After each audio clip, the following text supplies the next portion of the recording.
With Doubtnut, get instant video solutions to all your maths, physics, chemistry, and biology doubts. Just click the image of the question, crop the question, and get instant video solution. Download Doubtnut app today. Hello students, have a look at the question. Question is, which of the following statement is incorrect for the hormones?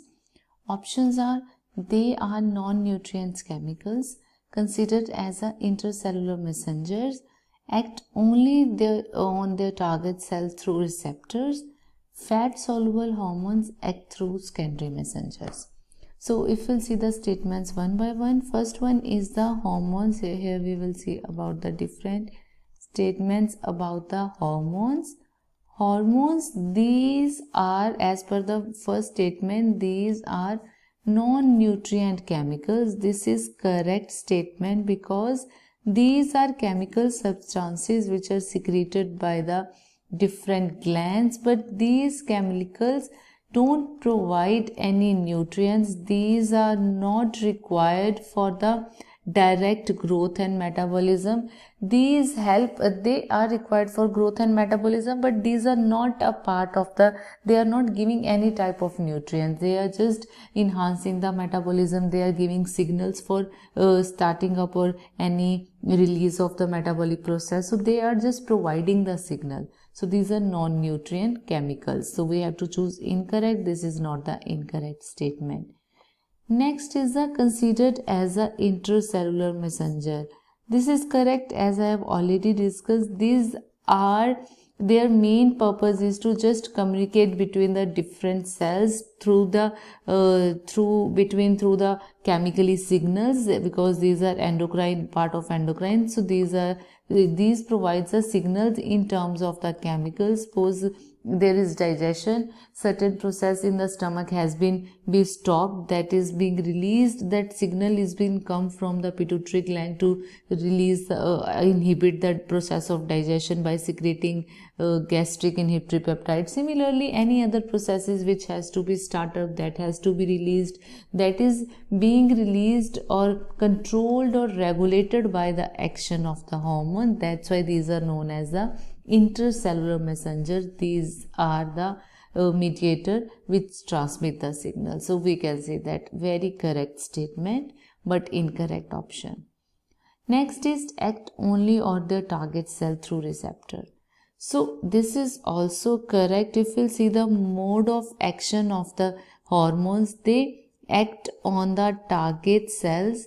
Act on the target cells by the means of their receptors. They bind to the receptors on the target cells, and in this way they inhibit the target. Now there is two types of receptors are there. One is the membrane bound receptors. These are membrane bound. Some hormones, they bound with the receptor which are present on the membrane, and some are the intranuclear receptor. Intranuclear, we can specifically that within the nucleus, intranuclear receptor, they bind with the intranuclear receptor.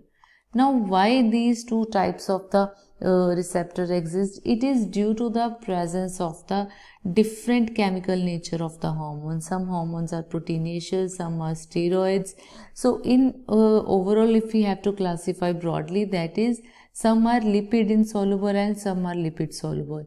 So lipid or fat soluble membrane, fat insoluble or lipid insoluble membranes, or in other word, we can say that the proteins hormones, which are peptide hormones like the epinephrine, norepinephrine, all these are protein and lipid insoluble. They act via binding with the membrane bound receptor, and then they secrete they releases a secondary messenger, then which that act on the target cell, because these can't cross the plasma membrane. So their receptors are only present on the membrane because they can't cross the membrane.